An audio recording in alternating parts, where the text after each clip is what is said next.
ever destroy me, promise me you'll bury me here. I promise to God I'll bury you here. Welcome back to Sledgehammer Horror, guys. I am Ken Sledge. And I'm Ashley Sledge. And let's talk horror. So today, guys, we are going to be doing our Didn't See That Coming on 2002's Frailty. Now, if you've been with the channel for a while, you know that this was the very first episode of Didn't See That Coming we've ever done. But since then, the way that we do this segment has changed drastically. And we wanted to go back and revisit this movie to give it the love and attention that we both feel it really does deserve. So would you like to get us started, my love? Absolutely. So the movie begins at the FBI headquarters in Dallas, Texas. A man sitting in Agent Doyle's office is waiting for him to come in. Doyle walks in and the man asks him if he's the agent working on the God's Hands case. The Agent Doyle says yes.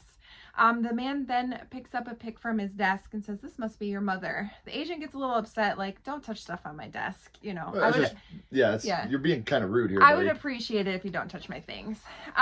The man says, "I'm Fenton Meeks." And Fenton tells him he knows who the God's Hand killer is. And the agent, kind of doubting him, is like, "Okay, then who is it?" And he says, "It's my brother. I had a call from him last night. Adam says demons are taking over the world." So we flash back to last night, and Adam's on the phone, and Fenton's like, "Hey, Adam, let's talk about this." And he's like, "Whatever happens, remember, you promised to take me to the Rose Garden." And then he hangs up on Fenton. Adam then grabs a gun, points it at his head, and pulls the trigger. Adam kills himself. The agent asks, "Why wouldn't you go to your town? Why wouldn't you go there and try to get this handled there?" Which is the town of Thurman. Fenton says, "I got to bury Adam in the Rose Garden. That's what I got to do. I promised them I would." The agent says, "This is a wild story." Fenton repeated, "Adam is the God's Hand killer. I'm telling you right now, Sheriff, or I'm telling you right now, Agent, he is the God's Hand killer." The agent then says, "Please excuse me for a minute. I need to go outside for a second." He goes and he makes a phone call to Thurman, and he asks for the sheriff. He calls the sheriff's office, and the secretary's like, "Well, the sheriff's not here right now. Is there anything I can help you with?" The agent tells her he has a man named Fenton Meeks in his office, and she says, "What's he doing there?" And the agent says, "You know him?" And she says, "Well, yeah, he made quite the ruckus here. He stole an ambulance with his brother's body in it." And so he's like, "Okay, what's going on now?" So he goes back to the room, and Fenton looks at him and he says, "So am I under arrest? Does my story check out?" And he kind of laughs a little bit, and he's like, "Yeah, it does, but you're not under arrest. Apparently the sheriff's willing to forgive and forget if you just bring the ambulance back." I don't even care about the body. Yeah. Just bring the ambulance back. So Agent Doyle asks him, "Why would you go through all this trouble just to come here and confess to me?" Like, this is what I don't understand. Like, you stole an ambulance, your brother's body, just to come and confess all this to me. It doesn't make a lot of sense. And Fenton says, "I'm here because I can't live with what I know anymore." And then Agent Doyle says, "Well, then what is it you know? What do you know?" Fenton, again, look at the picture on the desk. He says, "This is your mother, isn't it? You guys have the same eyes." And Agent Doyle says, "Well, why don't you just get back to your story for now? How do you know that it's your brother? How do you know that Adam is the God's Hand killer?" Fenton says, "It all started back in the summer of 1979. And this is when we get a flashback of the boys walking home from school. The boys walk through the Thurman Rose Garden to get to their house. They lived behind the garden in their home. Adam was 3 years younger than Fenton. They lost their mom when Adam was born, and so it was just them and their dad. Dad worked as a mechanic. Fenton pretty much took care of Adam while Dad was at work, and it was just the three of them. They had this really good relationship. They loved each other. You can really feel it in the film. And then late one night, Dad wakes up the boys and says something happened. He had this vision, a vision from God. An angel came to him and told him the truth about the world. Now we're kind of already like, what the hell is going on here? Dad tells the boys the end of the world is coming. There are demons among us. The devil has released them for the final battle, and God has chosen us. We are the only ones who know, besides the other ones like us that do this. He has given us special jobs to do, and you're like, dude. Like, what did you take, buddy? Yeah. Like, what were you smoking, Mr. Paxton? Yes. 'Cause I would like a little bit of what you had. So they destroy the demons. They pick them one by one. God is going to send them a list. Adam tells Dad he's scared, and Dad says God will protect us, which is a very, very common theme throughout the movie. Yeah. Adam tells Dad, that if the angel calls out to us, what does this mean? Dad says the angel is called us the God's hands. We are God's hands, and we are like superheroes. Fenton says, "Dad, that doesn't make any sense." Adam asks Dad what our superpowers are. Dad says that we can see the demons and other people cannot. So God is going to send us 3 weapons. And Adam says, when are we going to get them? And Dad says, I don't know. We just have to wait and they will come to us. Fenton, he's in disbelief at this point. Dad says, I know this is a lot to handle. This is a lot to understand. But the angel told me that I had to tell you tonight. He wanted to wait to tell him. Fenton, he's narrating the story and he says, I didn't know then, but my secure world was about to be flipped upside down. Yeah. Dad then the next morning wakes the boys up and gets them ready for school and doesn't mention anything about the talk the night before until the boys get out and he says, don't tell anybody about what I told you last night. Fenton like freezes up at this point because maybe it was a bad dream. Right. I got woke up out of a slumber to hear about us killing demons. Yeah. Maybe it was just a bad dream I had. But now we get Fenton, he's still narrating. A lot of this movie is narration over top of what's happening. Yeah. So if you keep hearing us say Fenton's narrating, that's why, because Matthew McConaughey does a lot of voiceover work throughout the film as well. He refused to believe it. Like, when Dad was bringing him home magic weapons. Yes. Dad started to bring home these magic weapons. Dad was on his way to work when he got a sign from God. He saw a ray of light beating down onto a barn. Inside the barn, the light was beaming down on an axe and a nice nifty little pair of gloves. Yeah. Next, he brings home a pipe, which we also have right here, to show the boys. Dad tells them that we've got all the weapons, but he doesn't understand. What are these weapons for? Why do we have the gloves? Why do we need these gloves? God will be sending us a list of the first 7 demons anytime now. Fenton is washing dishes, and Dad tells him to sit down. He wants to have a talk with him. He apologizes to Fenton that he's having trouble adjusting to all of this. And Fenton's like, well, maybe you didn't get this right, or maybe you're just, messed up in the head. And Dad tells him the angel came to him while he was at work, and he's under a car, and he sees this angel, and he's just in awe. It's a beautiful looking scene. It really is. The way that the transitions, like you see the muffler and the tailpipe all moving, and you see the angel coming down like it's in a cathedral. Very beautiful looking scene. Yeah. So he then starts writing down these names that the angel's telling him. And Fenton looks at the list and he says, Dad, these are people's names. And Dad says, yeah, they'll look like people too, but they're demons. Fenton doesn't believe him at all and he wants to stop him.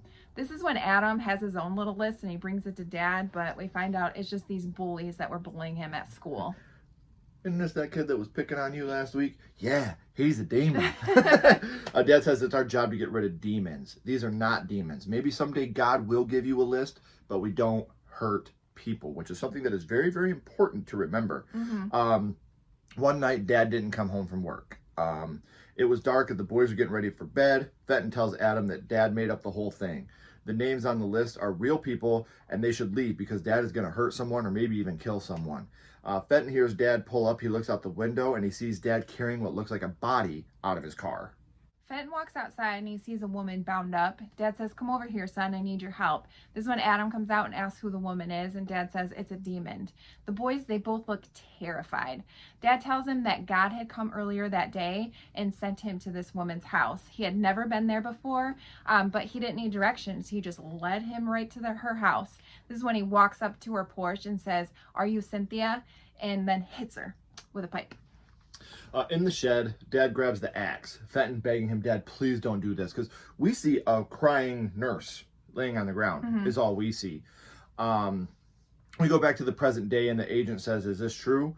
Where's your dad now? Fenton says he's dead. He killed that woman right in front of you, asks Agent Doyle.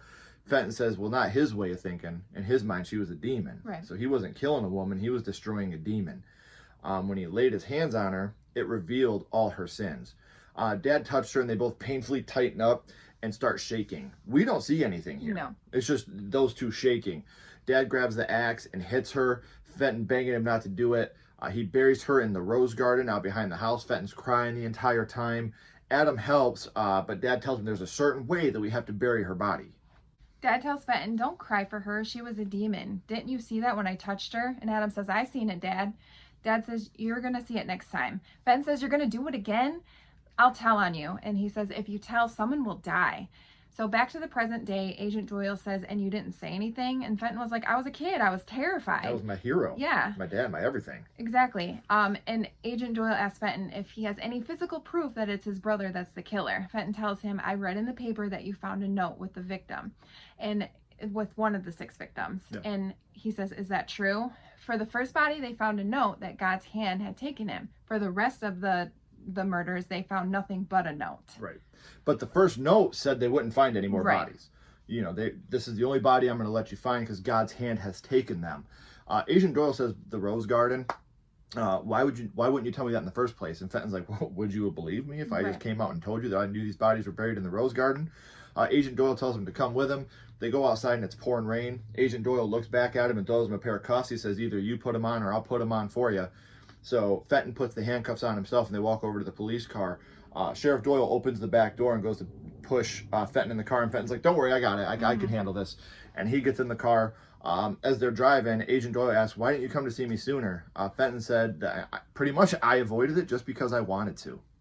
He then says to Agent Doyle, you never did tell me why you keep that one picture of your mother in your office. Agent says, my mother was murdered a couple of days after that picture by some nut job like your father. So Fenton asks, well, did they ever catch the killer? And the agent says, nope. Fenton says, then is that why you took this job? The agent asks Fenton if he ever considered coming up a cop. You know, you have some good instinct, but I think you're hiding something. Fenton says, what do you think I'm hiding? Agent says, you keep talking and I'll figure it out. I wonder why we keep talking about his mom. I'm sure that won't come into play later. No, I mean, it's just coincidence. It's just a picture he keeps talking about. Let's forget about it. Yeah. So we flash back, Fenton narrating, saying nothing much happened. No one mentioned it. You know, this went on for a while. It had been a month and he had convinced himself that it was just a nightmare. You know, everything's going to be okay. Fenton's friend asked him to come stay the night that night. He says, I'll have my mom call your dad so we can get together, have a little hangout tonight. Fenton races Adam home. Adam wants to go through the Rose Garden, but Fenton's like, I'll go around. Like, he's not even comfortable even being there anymore. They get home and there's a van parked in the driveway. Adam asks, whose van is that? Dad says, well, that's our new van. And he looks at Fenton. He says, your friend's mom called and asked if you could come over and spend the night tonight, but I told her tonight's not a good night because we've got some work to do. So he pulls out his list and Fenton gets this very concerned look on his face. He thought this was done with. So the three of them, they go to a store and they're watching this old man walk inside. Fenton tells Dad, I can't do this. Adam says, I can. Adam's down for it. Fenton, he's like, what if someone sees us? This is broad daylight. Dad says, God will block it for us. They watch the man walk out and he uses Fenton to pretend that his dog Trixie is under the man's car. So the man bends down to look and Dad hits him with the pipe. This part is very convincing too because Adam doesn't want to do this. So he's genuinely, Fenton doesn't want to do this. Yeah. So he's genuinely crying at this point. Like, Trixie, please come here, my dog. And he's very sad and it's real sadness, which is what I think is really portrayed in the scene. And the acting was phenomenal here. Absolutely. Because you feel for him. You can tell he's so sad and scared of what's about to happen. So they take him back to the shed and they have him tied up. Dad says Hendrix Mark and touches him. Again, they both tighten up like he did with the nurse. And he starts to shake. Dad pulls away and says this. But God saw you. Dad, don't, please! What? And you can't escape God's wrath. So Dad grabs an axe and says, you can't escape God's wrath. And he kills him right in front of the boys again. Dad looking crazy at the man. Fenton is digging the grave. Dad still in disbelief that he didn't see it. He said, that man was a murderer, Fenton. A murderer of babies. Fenton tells Adam that Dad is the murderer and they need to run away. He tells Adam that Dad is killing actual people, and Adam tells Fenton he sees it when he touches them. So Adam's pretty much brainwashed by his dad at this point into thinking that what they're doing is right. That they're destroying demons and that they're not killing people. Adam gets upset and said he's going to tell Dad. Fenton's saying that, and he's going to run away. Fenton's sleeping when Dad tells him to get up and get dressed. Don't wake up your brother. He sits him down and he says, Adam told me what you said last night. I've never killed anything in my whole life. And Fenton's like, that's a lie. Dad says, I did a lot of praying and I asked the angel to visit you, but he visited me instead. And the angel told me something that I don't want to believe. And Fenton's like, well, what did he tell you? And Dad says, it doesn't matter. We're going to prove him wrong. So you just need some faith. This is the biggest form of gaslighting. You know what he's insinuating here. Yeah. The angel told me something about you, but I don't want to believe it. So you better start acting the way that I want you to. Like, this is parental gaslighting at its finest. Yeah, so you need some faith. He then tells him to dig a hole 15 feet by 10 feet, a perfect square, and I expect it to be done by the time I get home from work. And Fenton's like, I can't do that. That's a huge hole. And Dad says, pray. Yeah, because God's going to come down here and help me dig this hole, right?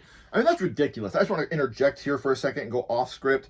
A 15-foot by 10-foot hole for a 10 to 12-year-old boy, 14 maybe, to have done in a day?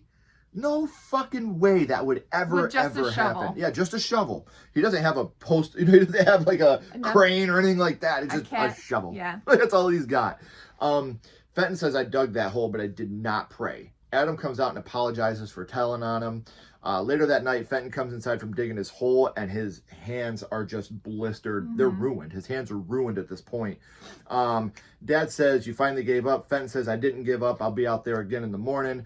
Dad says, I'm proud of you, and so is God. Fenton won't even interact with Dad. Fenton says, I dug that hole. It took me 6 days. The last day, Dad says, you finished it. All right, I'm proud of you. But I bet you didn't pray once. And Fenton says, nope. Dad tells him that they're building a cellar, but Fenton knew better. It was a dungeon. The next night, he brought another demon home, and he asked Fenton to take the axe and hit him. This is when Fenton runs away to the sheriff's station and tells the sheriff the story, but the sheriff doesn't believe it, and he says, I'll show you.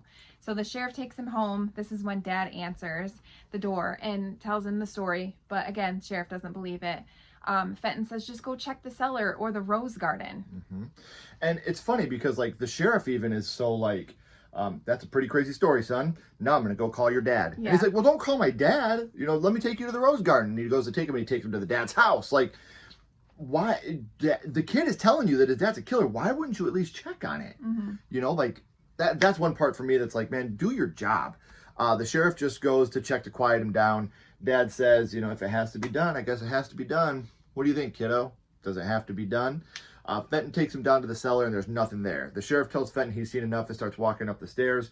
And Fenton's like, well, I'll take you to the rose garden. They have to be there. And you can kind of see at this point that the sheriff is like maybe halfway believing him. He gives him that look.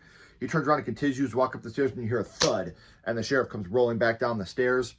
The dad comes down with an axe. He's crying. He says, may God welcome you and keep you. And he kills the sheriff. And he throws up right after he kills him. So they go out to the rose garden. He's making Fenton dig the grave. And he's like, I can't believe you did that, Fenton. I've never killed a man in my life. And Fenton finally snaps. And he tells Dad, he's like, you didn't have to do that. And I didn't make you do anything. You're just fucking crazy. He doesn't say fucking. He's like, you're crazy. Dad grabs the shovel and goes to hit Fenton. And this is when Adam stops him dead in his tracks. So they go back to the house, and Dad tells Fenton to come into the shed. Dad grabs his axe and tells him to come in and shut the door. He says, are you afraid? And Fenton says, of you? This is when Dad says, only demons should fear me. Are you a demon? Then he tells him this. And you're not a demon, are you? The angel said you were. Again, parental gaslighting. You're not going to do what I say. So the angel told me you're a demon. Right. You're not my little boy. You're a demon. He says, I love you with my whole life. And Dad forces Fenton into the cellar. Fenton apologizes. This is a really hard scene for me. It's a very hard scene. He's apologizing, and he's, you know, trying to get away, and Dad forces him down there, and he's begging. He's like, it's me, Dad, it's Fenton. I'm not a demon. And this is when the next day Adam brings him a cup of water, and he's so thirsty, and he says, I'm not allowed to feed you, and you can only have 1 cup of water a day. Such a hard scene to watch. And what even makes it even harder is you can see empathy on the dad. Yeah. Like, he doesn't want to do this to him. You can see it. Like, it's a hard thing to explain, but we'll get to explaining it here in a second. You know, Fenton is begging Adam to get him out. Adam tells him he'll be out by the end of the week, and he's going to try to sneak him any more water than he possibly can. He's dumping it through a little cork hole in the wood, and, you know, Fenton's drinking it from there. Dad opens the door on the 7th day and asks if God's spoken to you yet. Fenton says there is no God. And then Dad slams the thing again, locking him back down in there. Fenton is down there so long, he starts to go insane. God then does send him a message, and he knows his job. Adam yells for Dad because Fenton is not answering him. Dad opens the cellar, he pulls him out, he's putting water on his fingers, putting it in his mouth. Fenton wakes up and says, Dad, I saw God. He goes inside, and he's eating like he's never ate before, and he's apologizing to Dad for not believing him in the first place. So Adam says, are we going to get us some demons now? And Dad says, in a while, when Fenton is ready. We're going to go get us some goddamn deep demons, yeah! So Fenton is narrating again, and he says, in a week I was ready. My first demon was Brad White from Dallas. They drove the van to Brad's house, and Dad knocks on the door and tells him that they have a flat tire. He asks, do you have a tire iron? And he says, I have one in the back.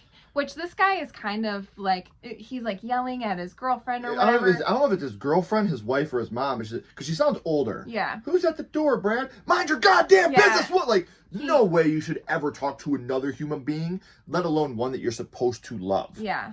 So he takes him out back to the garage. When Dad's about to hit him, Fenton accidentally drops something, and Brad sees that Dad has this tire iron. This is when he goes to attack Dad with his tire iron, and Fenton gets him. And so then Dad is able to hit Subdue him. Yes. Yeah, Fenton jumps up and grabs him. That's when Dad's able to hit Brad and actually subdue him. So Fenton is actually finally, seeing the light, apparently. Yeah, so they take him back home, and they put him in the cellar, and Fenton has his axe, and he says, I am ready to fulfill my destiny. Dad takes off his gloves. He touches Brad, and this is when he gets the shock. And we didn't talk about this earlier, but the reason they have the gloves is so that way when they touch people, when they're kidnapping them, they don't see what they've done. So that way they're not frozen there. So they wear the gloves until they get back to the house. They take the gloves off and touch him. He lets go and says, destroy him. Fenton takes the axe and he goes to hit Brad, but he turns and hits his dad right in the stomach and kills his own dad. Adam screams, Dad! Dad whispers in Adam's ear, and then he dies. Adam looks up at Fenton just disgusted and heartbroken. Fenton takes the tape off Brad's mouth when Brad's like, no! And this is when Adam runs up and he's screaming and he kills Brad. Adam goes up and he kills Brad. Back to the present day, Fenton tells the agent that they went to the sheriff's office and told him that just one day Dad never came home. The agent says, and you never told anyone? Fenton says no. And the sheriff asks, what about Adam?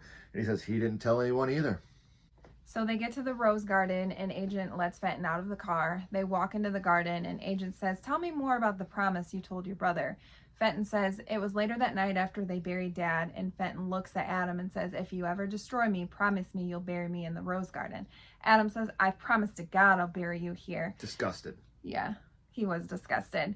And the agent says, I don't get it. He promised you he'd bury you if he killed you. And Fenton says, not killed, destroyed. And the agent says, that doesn't make any sense.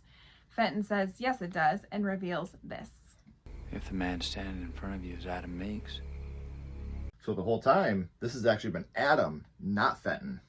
That's a twist. That's very twisty. So the agent says it was you. You killed all those people. Adam says, no, I haven't killed anyone in my life. Fenton was a killer. I'll show you where I buried Fenton. So this is crazy because Fenton actually was a killer. Fenton actually went and killed people. Like, he killed his own father. He went and killed all these other people as the God's hand killer in a way to lure his brother to him, I think. Because they were separated. Once they ended up getting separated from each other.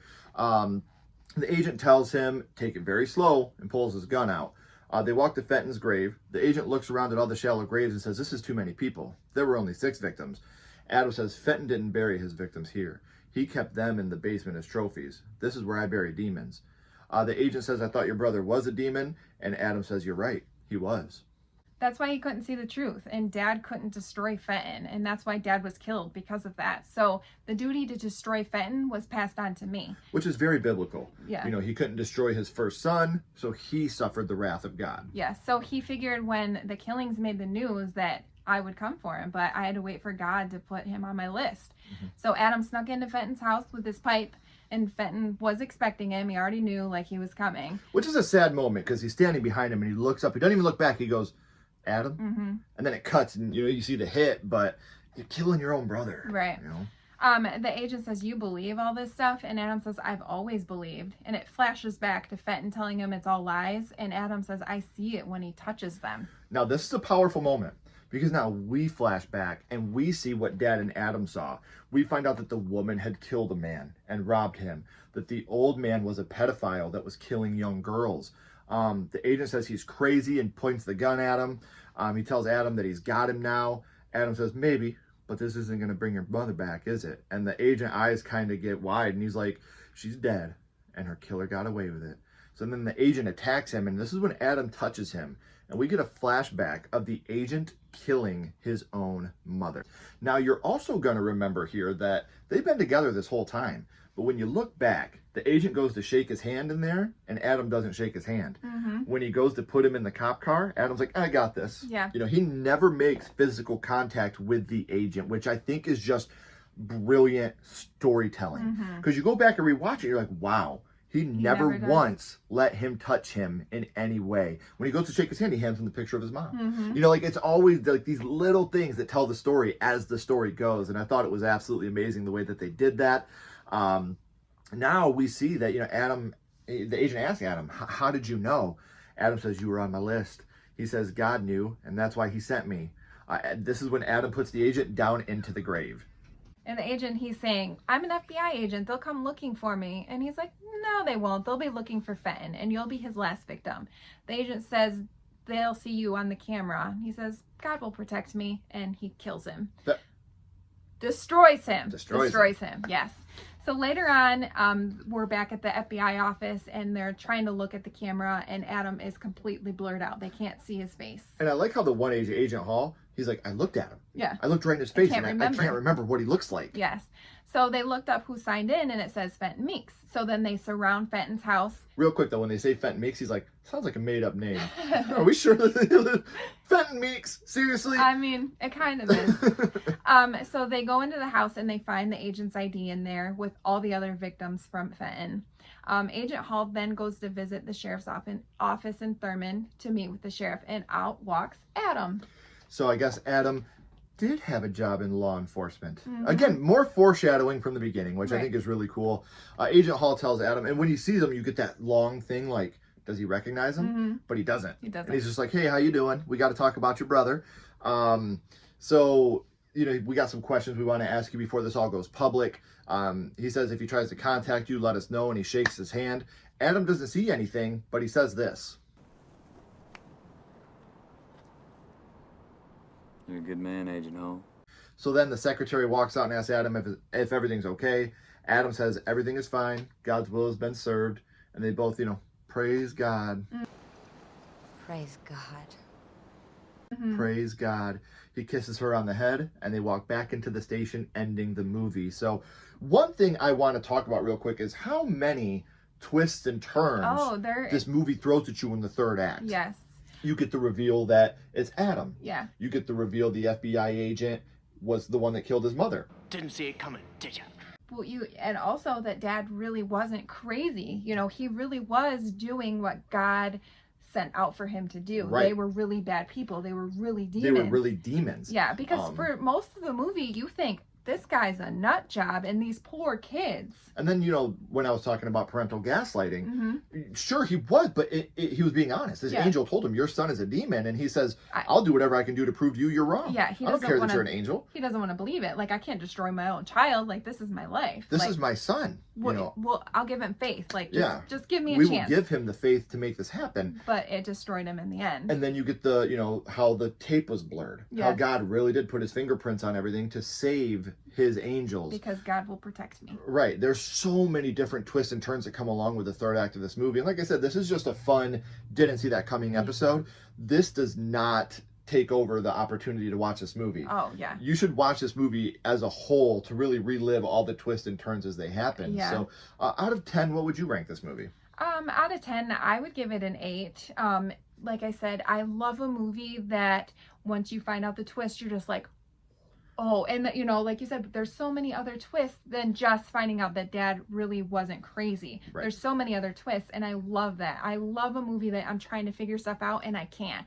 And also, it's the rewatchability of this movie. Like, You're even picking after, up on things you didn't notice before. Yes, even after knowing the twist, you still pick up on things. Mm-hmm. So, yeah, definitely an 8 out of 10. I actually agree with you. I'm giving this an 8 out of 10. There are some slow-moving parts of this film. The score isn't very memorable to me, which is also super important to me. Yeah. But like I said, in the third act, it's like you're in the ring with Mike Tyson because you're constantly getting the pop, pop, pop, pop, pop, Yeah. pop. Like you're getting punched in the face repeatedly with all these different twists. And you're like, whoa, whoa. And they all make sense to the film. It's not Yes. like they were outreaching and trying to give you something that wasn't there. Every twist that came at the end of this movie was amazing. So I would strongly recommend checking out Frailty if you haven't already. It is free on YouTube, and I do have the links down in the description for that. But we want to say thank you guys for watching. It really does mean a lot. Next month, we'll be doing our Didn't See That Coming on the autopsy of Jane Doe. Very fun movie to watch. A movie that will piss you off if you have to edit it. So thank you guys so much for watching. And if you haven't already, please like and subscribe. It really helps the channel more than you know. And follow SledgeHammer Horror on social media. All our links are in the description as well. But until next time, keep talking horror, Stay who you are. and we'll see you guys soon. Bye, guys.